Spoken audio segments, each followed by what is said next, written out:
ഇന്നത്തെ വചനം വിശുദ്ധ മത്തായി എഴുതിയ സുവിശേഷം 15-ാം അധ്യായം 4-ാം വാക്യം. പിതാവിനെയും മാതാവിനെയും ബഹുമാനിക്കുക.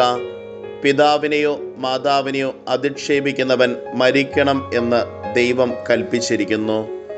കാരുണ്യവാനും സ്നേഹനിധിയുമായ നല്ല ദൈവമേ, അങ്ങേ തിരുസന്നിധിയിൽ ഞങ്ങളുടെ എല്ലാ പ്രാർത്ഥനകളെയും ചേർത്ത് വയ്ക്കുന്നു.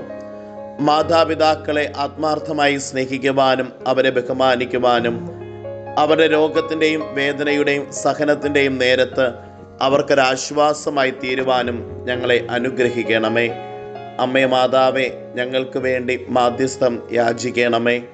നമ്മുടെ കർത്താവ് ഈശോ മിശിഹായുടെ കൃപയും പിതാവായ ദൈവത്തിൻ്റെ സ്നേഹവും പരിശുദ്ധാത്മാവിൻ്റെ സഹവാസവും നാം എല്ലാവരോടും കൂടെ ഉണ്ടായിരിക്കട്ടെ, ഇപ്പോഴും എപ്പോഴും എന്നേക്കും.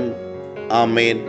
ഇന്നത്തെ നിയോഗം: മാതാപിതാക്കളെ സ്നേഹിക്കുവാനും സംരക്ഷിക്കുവാനുമുള്ള കൃപയ്ക്ക് വേണ്ടി പ്രത്യേകം പ്രാർത്ഥിക്കാം.